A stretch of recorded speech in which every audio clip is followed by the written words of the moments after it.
Reclaiming my line, reclaiming my line. Excuse me. Welcome to Alex Chats. There's so much to discuss, so much to talk about, so much to review. Let's get going. Excuse my backwards snapback today. You know, my hair looks a mess, but I'd much rather look like I'm on a mission to be the very best, like no one ever was. 2 points if you know that reference. All right, so let's get right on into it. There's so much to talk about. This is what I love about the show, is that every week there's just always so much to talk about. Hey, shout out and thank you to my new subscribers and my new followers here on YouTube. Please continue to like, share, and subscribe. And let's get this subscriber count higher by the time All Stars 3 is over. So by the time we go into season 10 of RuPaul's Drag Race, we have a nice little community of folks that can just come and chat and talk about these dramatic and shadily edited episodes. All right, so let's go. Start right at the beginning, coming in from the end of episode 1, and Morgan was just sent home. Dela just sent Morgan home, and they go back into the workroom, and Dela's really visibly, apparently, she's really upset about having to make these decisions. And okay, Shangela called the boohoo fish. Like, yeah, she was given a lot, and I honestly just hope Bendela really believes that it's a hard decision for her. I really hope it's coming from a sincere place and not from a playing the game place. But if it is, it's great TV and it's gonna make for an interesting season. But I mean, you know, you didn't know what you were signing up for. You knew you're gonna have to send folks home. Like, you're gonna have to get over that at some point. So next, Aja reveals who she was going to eliminate had she won the lip sync for your legacy. I am having a hard time talking right now. Okay. So next, Aja reveals who she was going to eliminate had she won the lip sync for your legacy, which most of us probably thought was Chi-Chi. And Chi-Chi was like, really, girl? But Chi-Chi, you couldn't have been surprised. Like, you knew you were pretty terrible, and you probably should have expected your name to come out of somebody's breast. I mean, had Morgan not opened her mouth, Dela probably would have had you on the lipstick as well, and you probably would have gone home first. So you couldn't be that surprised that Aja had you, like, as going home. Here comes Shangela going into the first break before, like, the RuPaul's Drag Race theme song comes on, giving all these Game of Thrones references. Now, I laughed heartily, but I don't watch Game of Thrones, so I don't know the references. And yeah, don't save all the comments about not watching Game of Thrones. I don't watch Game of Thrones because okay, long story short, I was working at Barnes & Noble when Game of Thrones was out, and like a big popular book series, and I tried reading the book and I didn't get into it. And so when the TV show came around, I wasn't really here for watching it. And then everybody started watching it, and I was like, well, you know, I guess I'll just wait until it's over and then I'll catch up with it. So I'll catch up with Game of Thrones eventually, but I did catch the references, know where they came from, and I did find it really hilarious. I love Shangela. Like, this episode solidified reasons why I love Shangela, and we'll talk about all of those reasons consistently, or we'll talk about all those reasons as we continue the review. There's something on my computer screen that you all can't see. Goes away, comes back. There we go. Okay, we're good now. All right. So it's a new day in the workroom, and Chi-Chi DeVayne calls out Milk for not really being talented. I mean, there's no other way to put it. She calls her out for not being talented because during the talent show, the variety show, you know, like I said last week, Milk didn't really sell the performance to me, and Chi-Chi just said she was straight up untalented. So I'm not, you know, I don't disagree with Chi-Chi. Yeah. So, but then one thing I love about All Stars seasons versus the regular seasons is that after being on the show, they're a lot more candid. They're a lot more willing to be candid and open and honest about how they feel, without really, you know, putting too much stock on the social media perception. Very very self-aware. It's very fourth wall breaking, and it's very interesting and endearing to see that. It's very interesting, and I love to see that dynamic play out on screen, being a fan and watching them be very self-aware about how fans normally interact with the show and with queens before and after the show airs. And so when Chi-Chi calls out Milk, I'm like, okay, I'm here for this, because a lot of people are actually thinking this. So Chi-Chi calls Milk out. At this point, Milk is starting to grate a little bit because it kind of seems like she has a big head, but maybe she's also joking and playing into it a little bit. So, you know, I'm gonna kind of just wait and see about that at this point in the episode. And she said, you know, my song's gonna be a bigger hit than Supermodel. And I thought to myself, in what galaxy? Because obviously not in this Milky way. Then Trixie goes ahead and says, Milk, your talent can't be Velcro. Like, no, like she said, she showed a lot of talent in there. I'm trying to be nice about it. I enjoyed the idea and the concept. I don't think Milk sold it. But your talent also can't be Velcroing things to your stomach.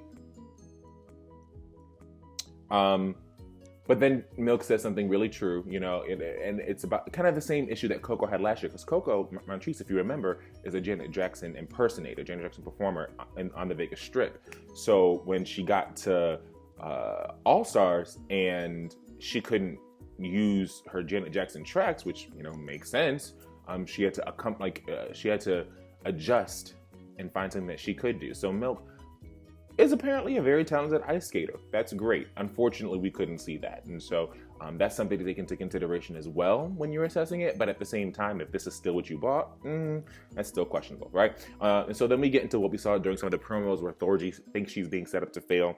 And essentially, this is just Thorgy being in her head. And this is one of the reasons why I love seeing Thorgy on the show, but I also hate it for her. I love seeing Thorgy on the show because it's so self-destructive, it makes for great TV, as we saw this episode. But on the other hand, it's terrible for her because it's obvious that she can't handle high pressure competition like this without cracking. Season 8, she didn't start cracking until a little bit later, but All-Stars 2, this is episode 2, and she was just in the top. Now she's in the bottom, and she has like fully cracked, like full, and even before she got landed at the bottom, she was in full like downward spiral.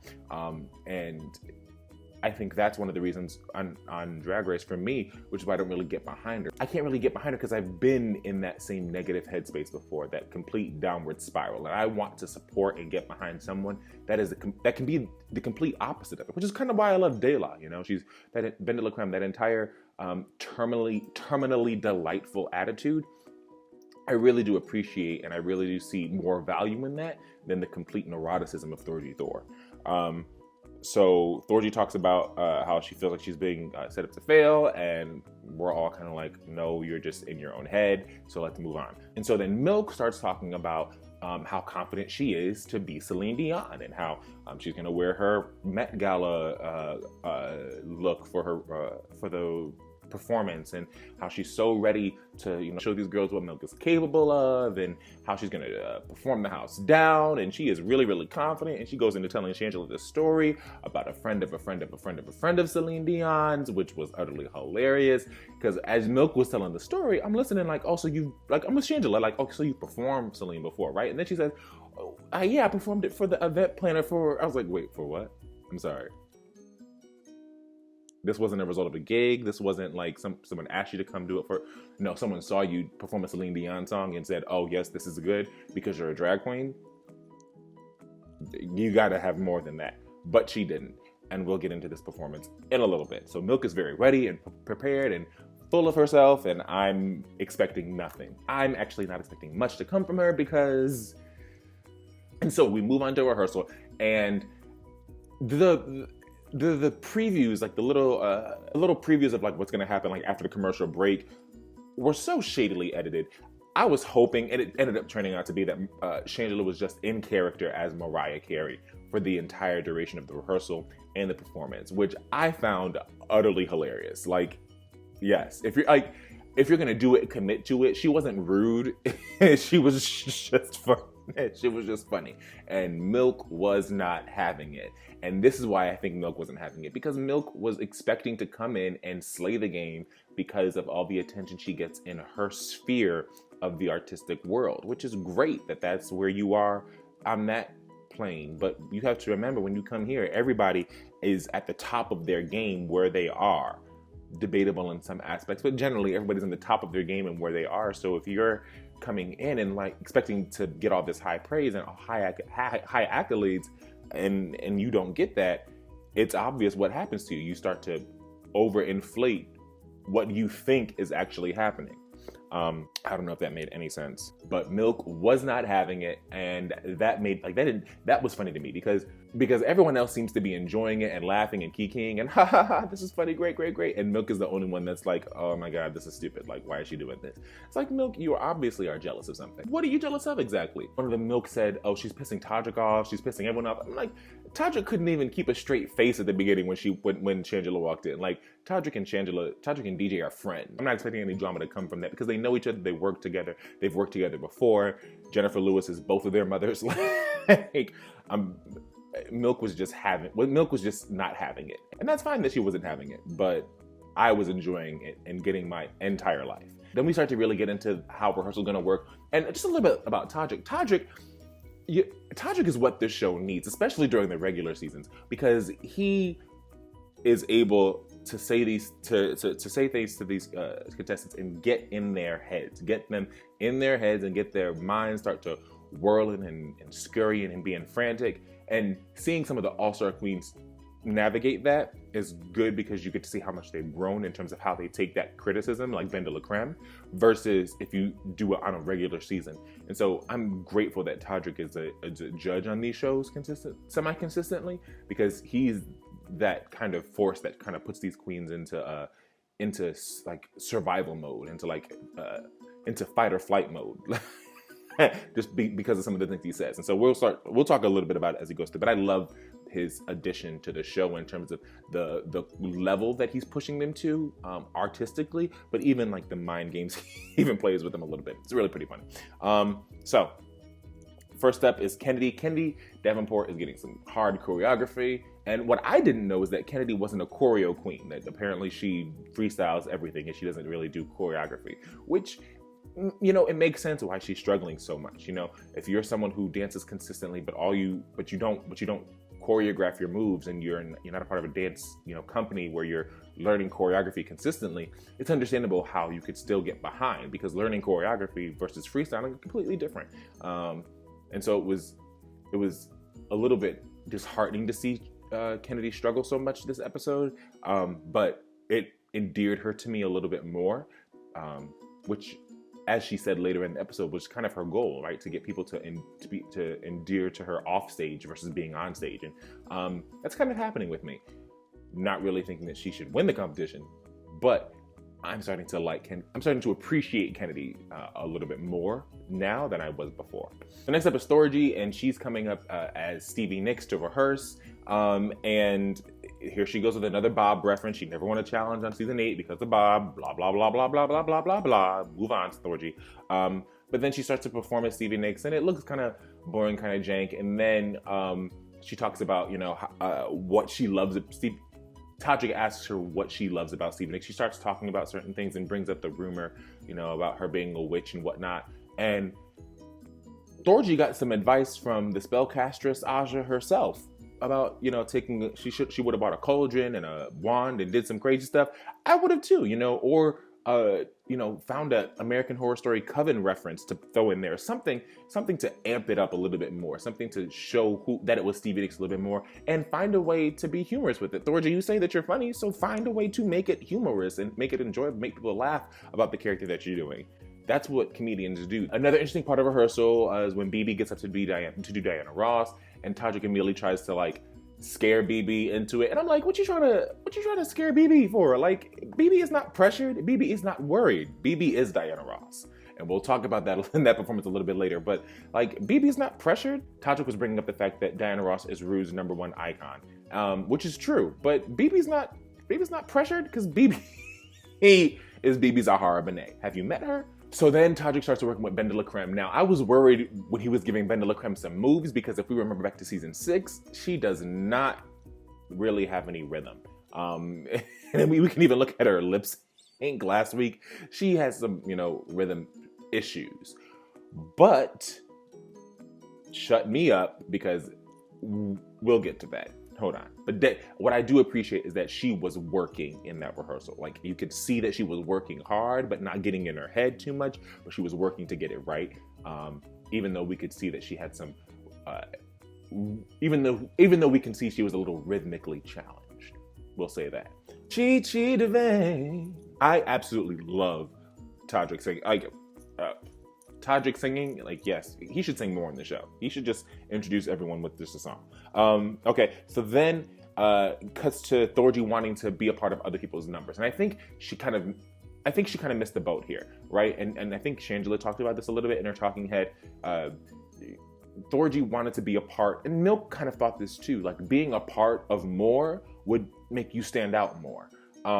But that wasn't the essence of this challenge, and you can't really focus on being in everything when your character doesn't have any chutzpah themselves, right? And if you're so focused on, you should be focused and putting your energy on trying to amp up who the character is you're trying to portray, rather than just being in everybody's things and having to learn all the other parts to that.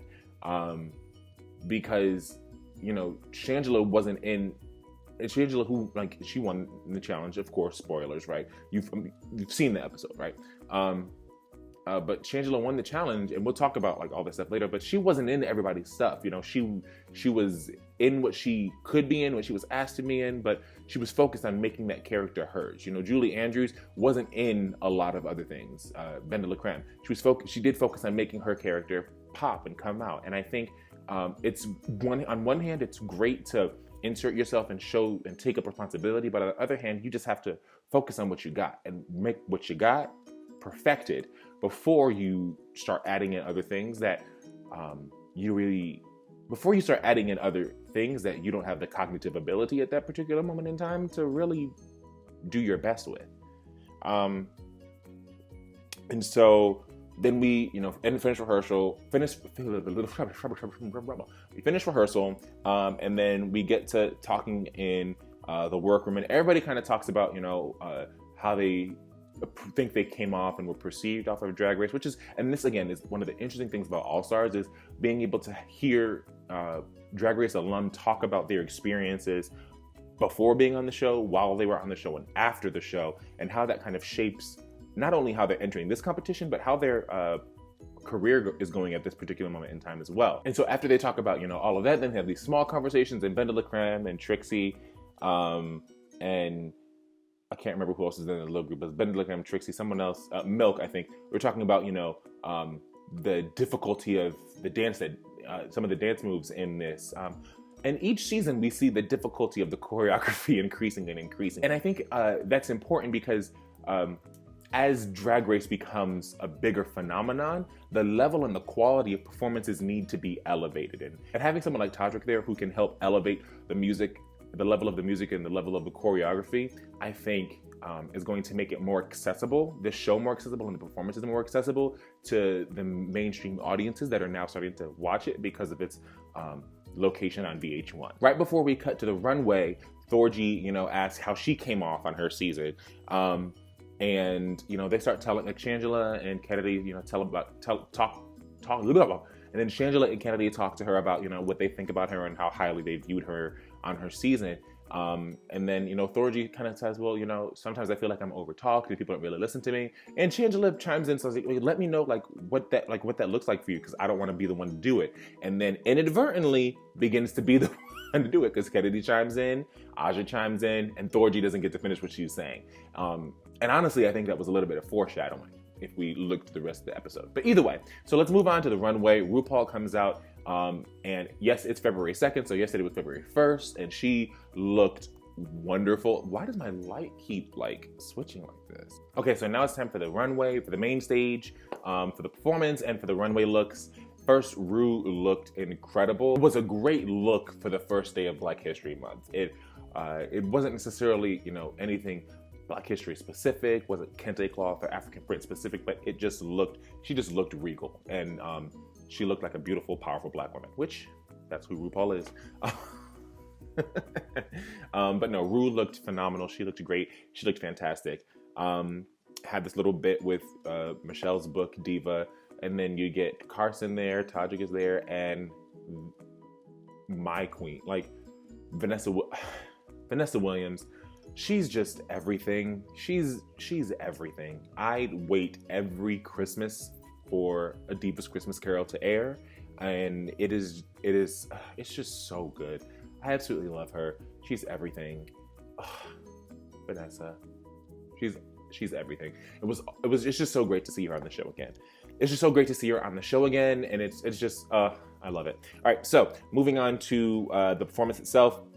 First up, the Celine Dion arrangement of First, let's talk about these musical arrangements. I thoroughly enjoyed the musical arrangements of RuPaul's songs rewritten in the style of each of these artists. I think each of them were brilliant, and I think each of them were brilliant and were the perfect choice for that particular artist. Now the actual performances. So Milk as Celine Dion was horrible.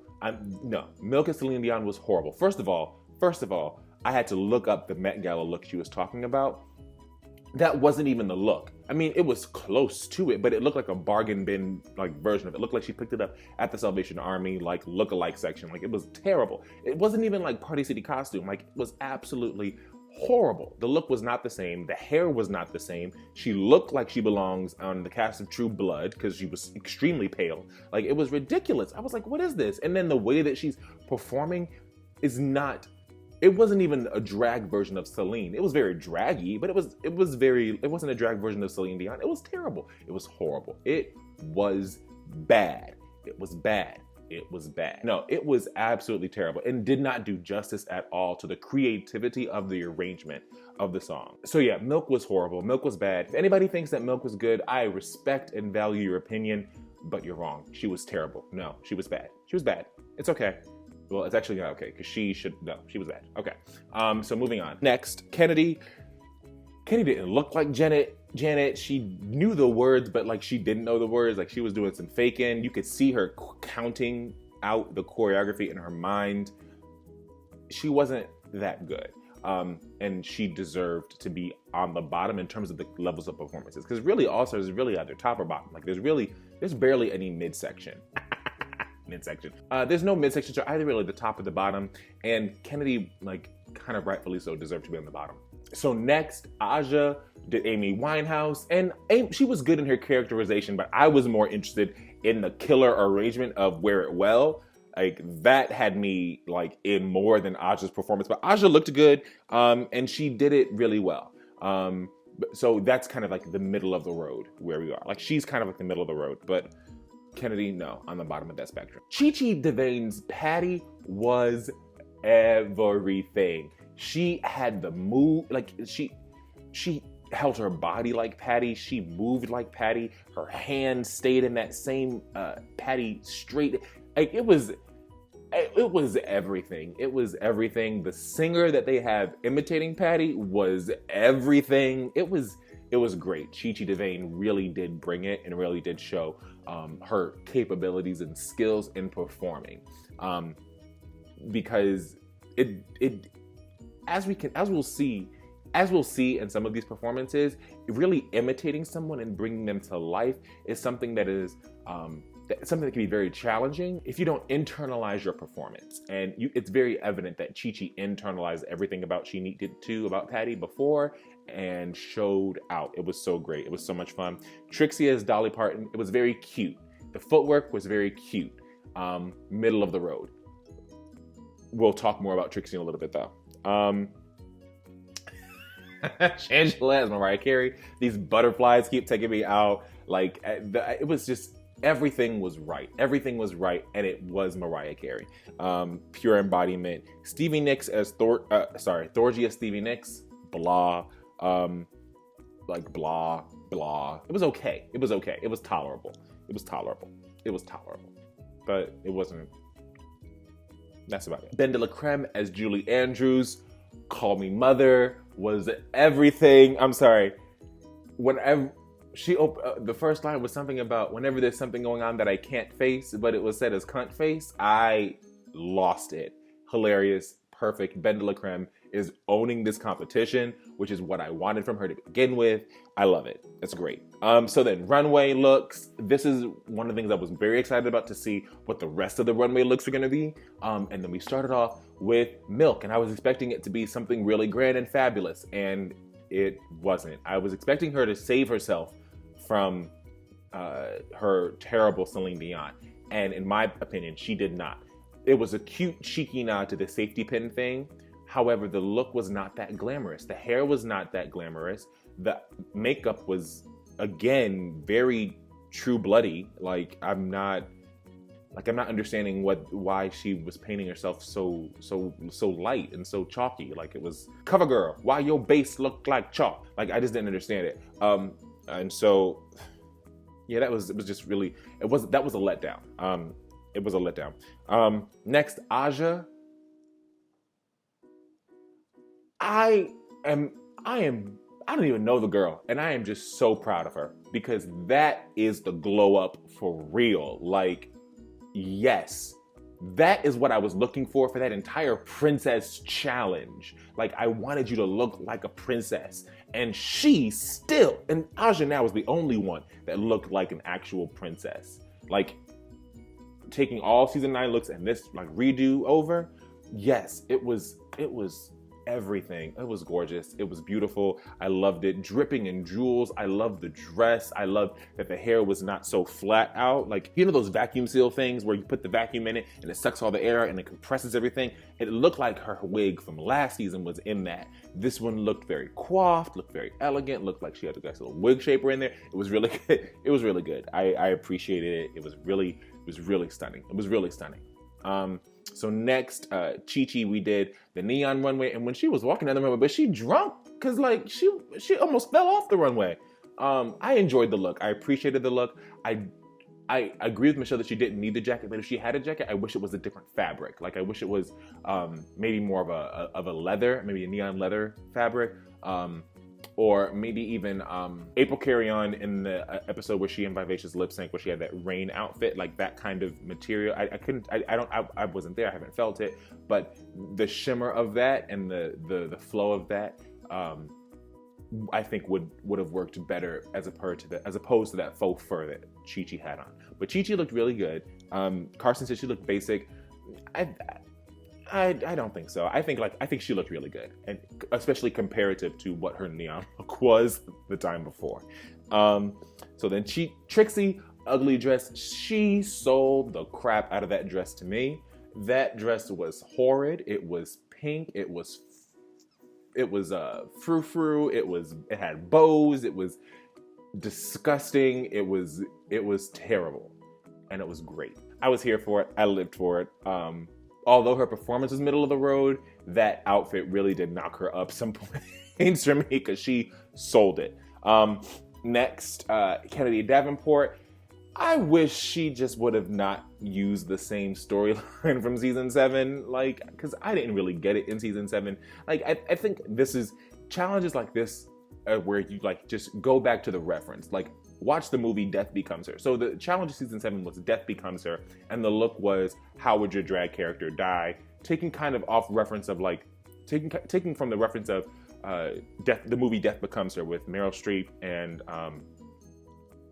Goldie Hawn and Bruce Willis, which is a hilarious movie, and I love it. But it was kind of like trade through in the fire when you crystallize. Like, come on. I mean, you looked good. I enjoyed the reveal, but I don't think it was really like the challenge that you should, like, I think you should have taken the challenge, like taken on the actual challenge more than redoing and repeating the same concept you had before, because that didn't really work out that well for you, if you recall. So next, Thorgy. Michelle must have been smoking some crack, because she said that it looked disjointed. I loved Thorgy's look. It was everything. It was giving me like Powerpuff Girls supervillain. Like it was everything. I really enjoyed it. I really appreciated it. I wish that the bottom, as the dress cascaded down towards the bottom, that the base was still green, because I think it switched from the base being green to the base being black, which is kind of why she might have said it was disjointed. But I wish the base would have stayed green and the stenciling outlining would have been in black, and that would have, I think, carried a little bit further. But I loved the look. The shoe was a basic black shoe. I wish that it was maybe a green pump, like a solid green pump. That would have been, or a neon green pump. That would have been cute. Or maybe a green and black pump. I wish, if it had been head to toe green and black, I think it would have been even better for me. And mixed evenly throughout, as opposed to solid blocking of certain things, which I think might have been what Michelle was referring to, but I still loved the look. It was awesome to me. BB, I was wondering what BB was gonna do, because on her season, she didn't have any fashion fails for real. The only issue that she ever ran into was her makeover challenge. And that's where her makeup looked the roughest and her wig line looked the roughest.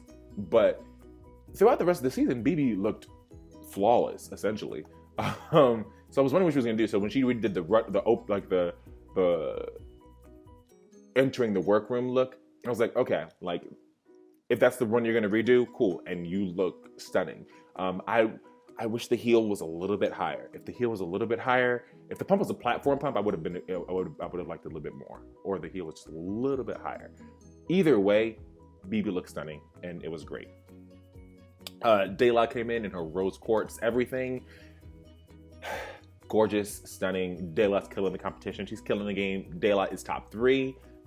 Like, she's just top 3. And if she's not top 3, then there has been some trickery and some witchery and some savagery going on the rest of this season.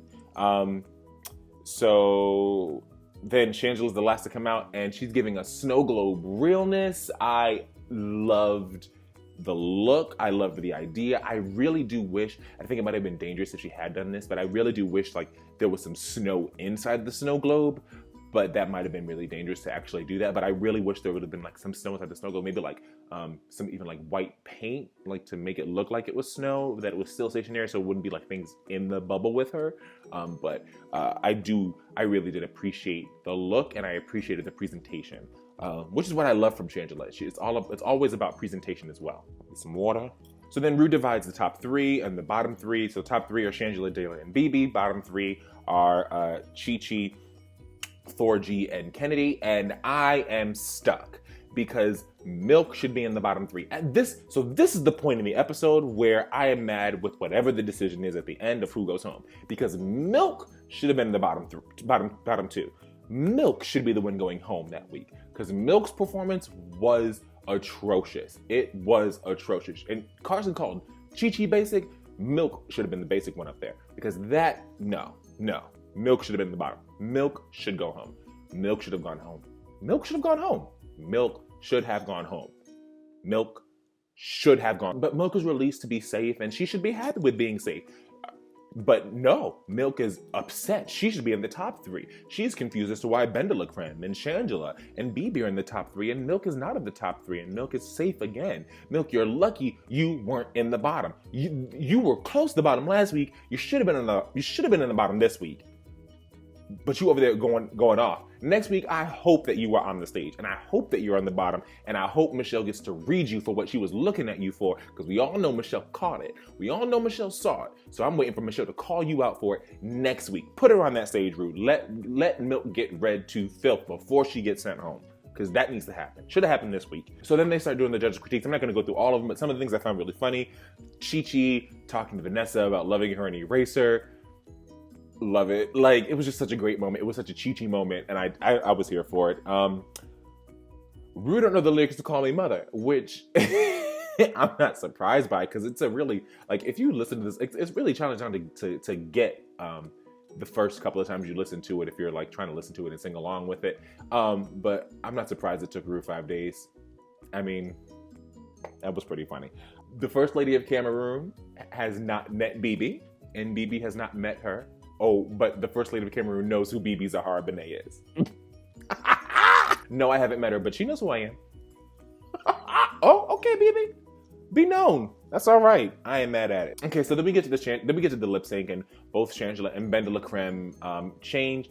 Dayla is unclockable. I mean, granted, in this episode, she looked like she was a real live, she was a real biological late 30s, early 40s woman. But, Bendela is virtually unclockable, which is really kind of, it's really kind of crazy. But she and Shangela went up to lip sync. Or she and Shangela are up to lip sync, and Thorgy and Kennedy are in the bottom. And Thorgy is very, very hurt by being put in the bottom. And I'm with Thorgy to an extent, because I don't think she should be in the bottom. I think if Milk was in the bottom, and it was Milk and Kennedy or Milk and Thorgy, then that'd be okay. But since Milk is safe, I'm with Thorgy. Like, this is kind of unfair, and I don't necessarily know if you should be on the chopping block to go home. And then they start to separate and have conversations, and Shangela is playing the game. She's talking about finding alliances, and the question I think that was in her mind is she going to align herself with Thorgy, or can she trust the relationship she has with Kennedy, which I think was the discussion she was having with herself and why she wanted to talk to them separately.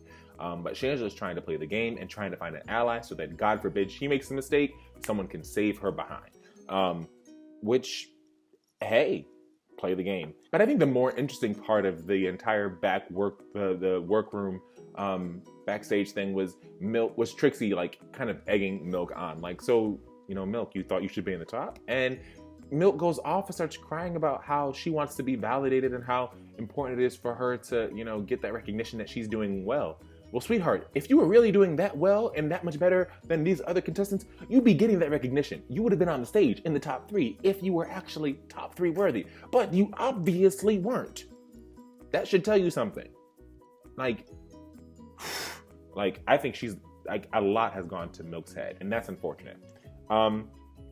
And so then we had that little bit before the lip sync where Carson is, you know, naked doing the strip poker thing. Like, it was really out there, really crazy. I enjoyed it. I appreciated it. It was funny. And so then, coming with the costume changes, Shangela says she ain't gonna take my $10,000 from me. And I'm like, okay, Shangela, go ahead and work this out. So the song is Jump by the Pointer Sisters, the second Pointer Sisters song ever done on RuPaul's Drag Race. The first one was I'm So Excited in season 5 with Jade Jolie and Coco Montrese. So now let's have our second Pointer Sister song. And Shangela and De La both start off strong. Shangela pulls out this jump rope. I lose my mind a little bit. De La reveals more and jumps in the air after she reveals. I'm here for it a little bit. De La starts copying Shangela and starts panting for breath. I thought De La took the lip sync, but I've watched the lip sync over and over and over and over again, and I can see why Shangela won it. I mean, I'm rooting for both of them, so either one taking it would have been fine by me. But Shangela wins the lip sync and then sends Thorgy home. Thorgy is not pleased. Thorgy is not happy, but she leaves as gracefully as she possibly can, which I think was really nice of her to do. Although some extra when she told Ben Lickram, I can't control how I'm gonna respond. I was like, ooh, she goes start throwing stuff.